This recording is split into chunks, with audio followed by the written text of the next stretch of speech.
il y a 45 ans, j'ai commencé une carrière de médecin généraliste. J'ai commencé à être un généraliste tout à fait conventionnel.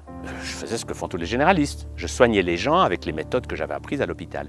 Et j'ai eu un choc, c'est que je me suis rendu compte que la médecine que j'avais apprise à l'hôpital, c'est comment voir des gens malades et les soigner d'une manière qui les maintient dans la maladie. C'est un monde terrible. Et cette prise de conscience a fait que je me suis dit non, faire des diagnostics avec la médecine que j'ai apprise, c'est bien, mais peut-être que dans la thérapie, il y a autre chose que la chimie. Et puis peu à peu, j'ai enrichi ma pratique par des méthodes que je n'avais pas apprises à l'hôpital, mais qui m'intéressaient sur le plan de ne pas avoir que la chimie comme solution sur mon ordonnance, mais de pouvoir faire de l'acupuncture, de l'homéopathie, de tenir compte des régimes alimentaires, enfin de m'ouvrir à d'autres techniques. Notre société persuade les gens qui sont des victimes et que la maladie leur tombe dessus par hasard, comme une tuile qui tomberait d'un toit. Eh bien, c'est tout faux. Dans toutes les médecines anciennes, on dit « nous sommes responsables ». C'est nous qui créons notre santé ou notre maladie. Si on vit d'une manière malsaine, par exemple si je mange n'importe quoi, si je garde la colère à l'intérieur, si je n'ai aucune connexion avec la vie, que je suis dans la haine, dans la peur, dans le contrôle, eh bien, à un moment donné, le fait de tellement mal vivre va faire que la maladie arrive. En fait, la maladie, c'est un avertissement pour nous dire « Oh oh !» comme une ampoule rouge qui s'allume au tableau de bord de la voiture. Ça veut dire qu'il y a quelque chose qui ne va pas. Donc, j'ai compris que la guérison, ça n'a rien à voir avec le fait de faire ou pas des traitements. Les traitements, ça soulage, ça peut faire du bien ou pas, mais la guérison, c'est autre chose. C'est permettre au corps physique de se régénérer parce qu'il sait le faire, mais que pour qu'il puisse le faire, il faut avoir une démarche globale, holistique. C'est-à-dire qu'il va falloir s'occuper de son corps physique, certes, mais ne pas croire que c'est la totalité du problème. Parce que même si vous mangez très sainement, vous faites des jeûnes, des graines germées, des massages et du sport, si vous ne vous occupez pas du corps émotionnel, vous pouvez être malade, non pas pour des raisons physiques, mais pour des raisons d'émotions qui ne circulent pas. Et ce qu'on nous a appris à faire, c'est « tais-toi ». Tu ne cries plus, tu ne ris plus, tu ne pleures plus, tu deviens comme tes parents, sérieux. Et on entre dans le stress, on entre dans ce moule occidental que la vie c'est dur, il faut tout le temps se battre, c'est la compétition, etc. Et on a perdu l'usage de notre corps. Et regardez ce que ça donne, regardez ce nombre de personnes âgées qui sont de plus en plus lourds, qui avalent des pilules et qui ont une vie vraiment catastrophique. Alors que nous n'avons pas été conçus par la nature pour devenir vieux et malades. Il n'y a aucune raison d'être vieux et malade. Si on est vieux et malade, c'est parce qu'on a des habitudes qui nous poussent à ça. Ce qui est passionnant avec la physique moderne, notamment la physique quantique, c'est qu'on a été obligé, si vous voulez, de voir que la matière, les émotions, les pensées et quelque chose d'autre fonctionnent ensemble. J'ai découvert justement qu'il y avait des tas d'autres médecines qui, depuis des millénaires, ont une vision différente que la vision matérialiste. La vision matérialiste, c'est qu'il y a le corps physique, c'est tout ce qui existe, on soigne le corps physique et le reste, on n'entend pas parler. J'ai découvert ce qu'on appelle aujourd'hui la médecine holistique. Cette médecine holistique, c'est de comprendre que l'être humain n'est pas qu'un corps physique, il est un tout beaucoup plus grand. Nous avons un corps physique, certes, mais ce n'est pas la totalité de ce que nous sommes. Il y a d'autres réalités que la matière. Les médecins matérialistes, ils s'occupent du corps physique. Bon, vous avez le foie malade, bon. Et le propre des guérisseurs, des magnétiseurs ou des chamans, c'est qu'ils s'occupent de la totalité de l'être humain. Donc beaucoup des choses qu'ils font ne s'expliquent pas au niveau physique, mais parce qu'en fait, ils travaillent sur d'autres plans de conscience. Donc ils sont dans d'autres réalités. L'important à voir, c'est que dans la médecine holistique, on ne renonce pas au bon côté de la médecine moderne. Parce qu'elle sauve des vies, c'est sûr, quand vous êtes écrabouillé sur la route, cette médecine d'intervention extérieure a sa valeur. Mais le drame, c'est que cette médecine n'aurait jamais dû quitter les hôpitaux. L'antibiotique qui sauve la vie d'un grave malade, le donner à un enfant quand il a une angine, c'est de la folie totale. Vous voyez. Donc il faut avoir du bon sens. Et nous, ce qu'on propose, c'est une bonne utilisation de toutes les médecines. Si vous avez un cas gravissime, ok, prenez la médecine chimique chirurgicale, elle a sa valeur. Si c'est moins grave, prenez les méthodes naturelles. L'homéopathie, le régime, etc. Et puis, développer les moyens de santé pour que vous soyez de moins en moins dépendant d'une aide extérieure. Le but, c'est de devenir l'artisan de sa guérison. Alors moi, mon rôle, c'est de dire aux gens, vous avez raison de ne rien croire sur parole. Parce qu'on vous a souvent mis dans beaucoup d'ennuis à vouloir vous obliger à croire quelque chose. Au Moyen-Âge, vous deviez croire que la Terre était plate, autrement vous brûlez sur un bûcher. Maintenant, vous devez croire que l'industrie chimique va vous sauver la vie, autrement, bon, vous devez croire que les vaccins, c'est la seule chose qui... Bon.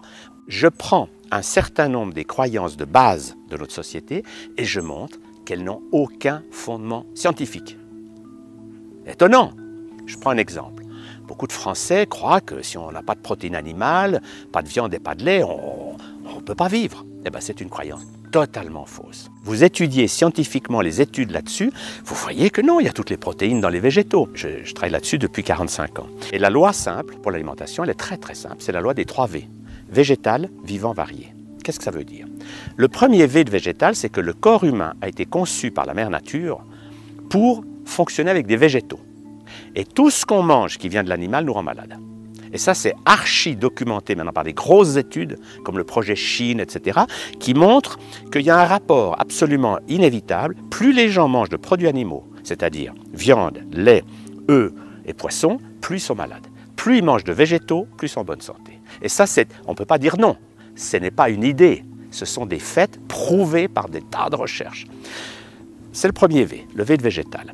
Le deuxième V, c'est le V de vivant. C'est que si vous mangez que des végétaux, mais qui sont tous cuits, il n'y a plus de vitamines et d'enzymes. Donc il faut avoir assez d'aliments crus. Et c'est un des drames des peuples modernes, c'est que tout est cuit. Donc on n'a plus de vitamines et d'enzymes. Donc le V de vivant, c'est il faut avoir assez d'aliments crus. Et l'alimentation végétale crue, ça s'appelle alimentation vivante. Et c'est en quelque sorte la base de ce qu'il faudrait faire pour aller bien. Mais le troisième V est très sympathique, c'est le V de varié. C'est que si vous êtes tout le temps en train de manger que des salades et des graines germées, du bio, etc., vous devenez quelqu'un pas très convivial. Et vous avez des guerres sociales, parce que les gens disent « oh là là, ils nous cassent les pieds ». La clé du V de varié, c'est que vous pouvez de temps en temps aller au restaurant avec les amis, boire du champagne, faire la fête. Donc vous n'êtes pas quelqu'un de fermé dans une chapelle alimentaire où ils mangent toujours comme ça. Vous êtes quelqu'un de vivant, d'agréable. Donc le concept du varié est très dynamique parce qu'il permet de changer. Pendant un temps, qu'est-ce que c'est chouette de faire un jeûne ou de faire des choses de santé pour apprendre. Et puis qu'est-ce que c'est agréable une fois qu'on a fait ça, d'aller manger quelque chose qu'on aime. Parce qu'il faut que la vie soit mobile. Parce que la santé, c'est une dynamique du changement. Alors cette règle, végétale, vivant, varié, elle est une règle complète. Elle s'applique à tous les pays du monde et à tous les habitants de la planète. Alors moi, ce qui m'intéresse, c'est de dire aux gens, osez remettre en question les croyances qu'on vous a données et puis faites des expériences personnelles qui vont vous montrer ce qui est vrai ou pas pour vous. On ne peut pas rester bloqué dans l'idée que j'ai un corps de matière, que je vais mourir, que ça s'arrête. Parce que mon corps émotionnel, mon corps mental, mon corps spirituel, c'est des corps vibratoires. Ils ne peuvent pas être morts, ils peuvent être détruits. C'est comme si quelqu'un vous disait « Ah, le poste de télévision, je le casse et ça détruit TF1 ». Les ondes sont là. Donc nous ne sommes pas des êtres de matière. Il n'y a que le corps de matière qui meurt un jour, on le rend à la terre. Mais avec le corps émotionnel, le corps mental, le corps spirituel, on continue. Si on se croit victime et qu'on croit que les solutions doivent venir de dehors, eh bien on est dans la souffrance et la dépendance. Si on dit « je suis responsable », je prends ma vie en main, alors on va pouvoir apprendre à gérer son corps physique, son corps émotionnel, et on entre dans une dynamique de la responsabilité. Et ça, c'est ce qui fait peur à beaucoup de gens. Ils sont des assistés. Ils ne veulent pas se prendre en main. Mais moi, ce que j'aime et que j'admire, c'est que dès que quelqu'un prend sa vie en main, il commence à devenir un créateur. On peut essayer de faire taire des gens. Bon. Mais il y a un jour, quand il y en a trop qui s'éveillent, on ne peut plus bloquer le mouvement. Tous ces espèces de murs qui nous ont emprisonnés dans des croyances de stress, ça va tomber. Et je peux vous dire que depuis 45 ans que je suis ça, c'est ce qu'on appelle une courbe exponentielle. C'est qu'il y a eu quelques personnes qui ont pensé différemment. Bon. Et puis maintenant, tout d'un coup, cette courbe, elle monte. Ça veut dire que tout d'un coup, la croyance sociale change. Aujourd'hui, il y a de plus en plus de gens dans la recherche classique et dans toutes les disciplines qui se rejoignent et qui disent exactement pareil. La physique quantique, c'est une physique de la conscience. Voyez, et des gens, justement, il y a beaucoup de gens, comme Deepak Chopra ou d'autres, qui sont justement des gens qui font le pont et qui montrent qu'il faut arrêter d'opposer la science avec la spiritualité. Ce sont toutes des approches qui vont vers la même chose. Et la conclusion de tout ça, c'est de savoir qui nous sommes. Si je crois que je suis un être de matière avec un cerveau gauche seulement qui fonctionne, j'ai une vie limitée. Si je m'ouvre, je comprends mon corps physique, mon corps émotionnel, mon corps mental et je m'ouvre au spirituel, j'entre dans une vie de plus en plus joyeuse, agréable. Et c'est ça le but, c'est qu'on crée une humanité consciente, libérée de toutes les folies et de tous les dogmes du passé.